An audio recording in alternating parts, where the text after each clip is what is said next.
Hello po, Steffi here. Welcome back to my channel. Yan, nagbabalik po. Pasensya na po at medyo matagal na wala. Kailangan pong lumipat ng bahay, ng tirahan. Diba? Parang si Six of Swords. But anyways, nandito na po ako nagbabalik. And welcome back sa ating lahat. So, ang tarot reading natin for today, for tonight, ay para po kay Miss Maris Racal. Okay? May mga nauna na po. And this time, single tarot read po muna tayo. Okay? Pang warm up. Para kay Maris Racal. Okay, so let's start. Ito po ang first card niya. Knight of Wands. Sino si Knight of Wands? So, maring si Knight of Wands, isang Ginoo na free-spirited, very creative. O ayan, maring si Maris mismo, ayan, na ganun din ang katangian. Okay, pero mukhang more of male or isang Ginoo. Alright, next. Oh, Knight of Swords naman ngayon. Parang isang Ginoo na naman na gustong ma-involve. Okay? So, merong involvement ang dalawang Ginoo. Sorry, dalawa lang po for now. Si Knight of Swords naman, isang Ginoo na merong parang nagmamadali, gustong mabilisan. Maring may message para kay Maris. Maring gustong maibigay. Or, maring lifestyle change lang ito ni Maris. Okay, mga pagbabago sa buhay. Kailangang magbago. Alright. Otherwise, kung siya pareho itong si mga knight na ganun ang katangian, ito, free-spirited and very creative. Ito naman, palaisip. Okay? Yan. So, next card.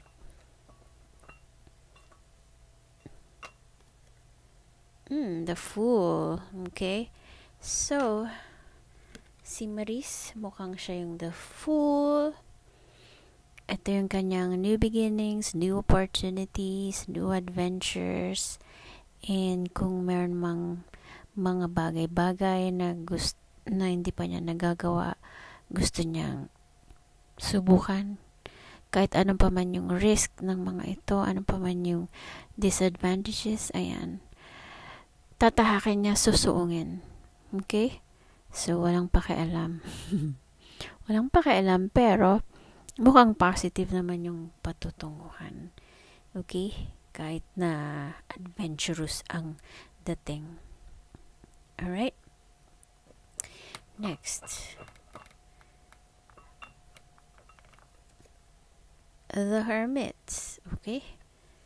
O ayan, pagkatapos ng kanyang adventures, kailangan din niyang maging hermit, maging ermitanyo. Kailangan din niyang, kaya siguro ayan, may new adventures mag-isa na nag-adventure o kung meron man siyang pupuntahan dyan, kailangan din niyang magpaka-ermitanyo na kailangan mag-isip-isip, kailangan niyang hanapin yung kanyang sarili, going within, quest for personal truth, magkaroon ng spiritual illumination, magkaroon ng reflection.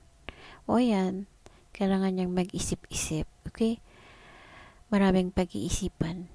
Kaya siguro may adventures siya dyan para mapag-isipan ng mag-isa. Ano ba talaga yung kanyang purpose? Ano ba talaga yung kanyang gagawin? Ano ba talaga yung gusto ng kanyang puso, ng kanyang isipan, at ng kanyang soul. Okay? Next.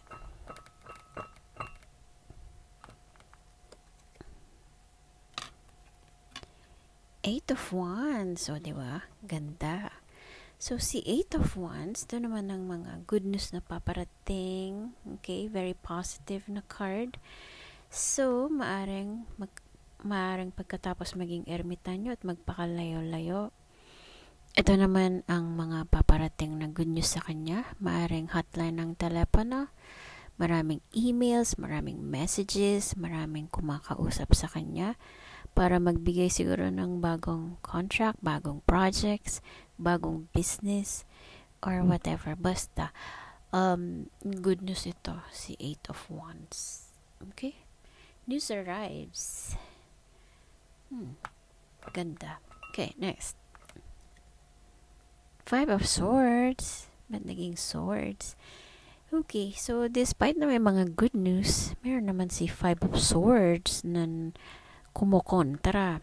Okay, so ito naman ng mga alitan, bangayan, awayan, what else? Sagutan, di pagkakaintindihan, away-away, maaaring merong mapang-abuso sa relasyon, maaari ding mga bullies ito,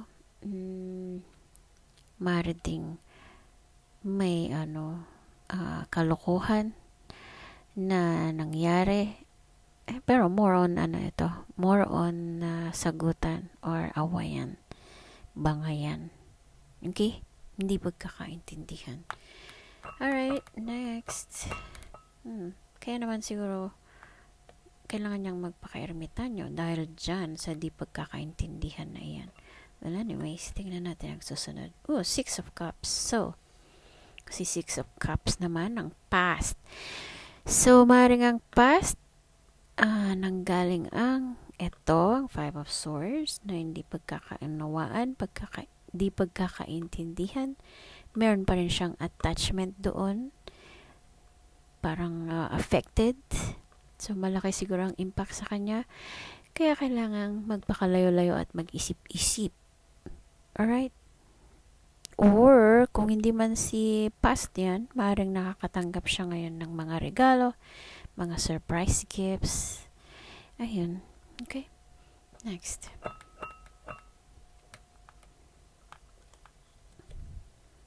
Ten of Swords. Okay. So, swords na naman.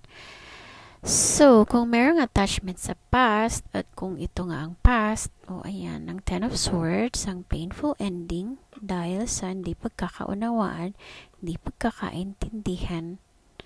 Okay? So, yun, kailangan niya talagang ito, magpakalayo-layo, magpaka-ermitanyo, para makapag-isip-isip. Alright? So, merong something sa past, yan nga ang painful ending, or merong natapos, merong nagwakas, merong naputol, na masakit, malungkot. Okay? Next.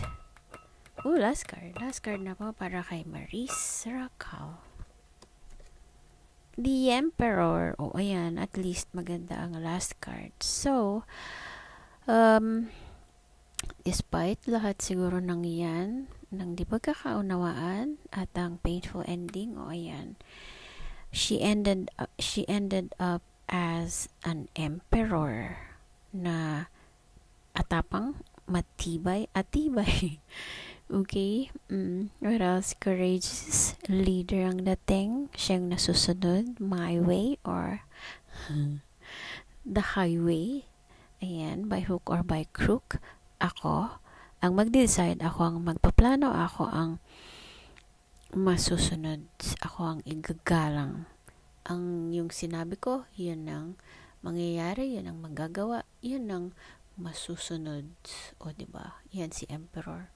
So, meron pa ring respeto para sa kanya. At ang kanyang mga plano ay very strategic. Okay? So, ang first card, ang Knight of Wands, ang pagiging creative. Last card, ang pagiging emperor, ang nasusunod, ang pagiging father figure, at siya ang nagpaplano. So, yun pa yung tarot reading ni Maris Racal. I hope you enjoyed, and thank you so much po for watching. Again, please don't forget to like and subscribe to my channel. Abangan nyo pa yung susunod nating tarot reading, or click anywhere around the screen para mapanood po ang next na video. Shout out to my best ever family. Light and love to all. Bye for now.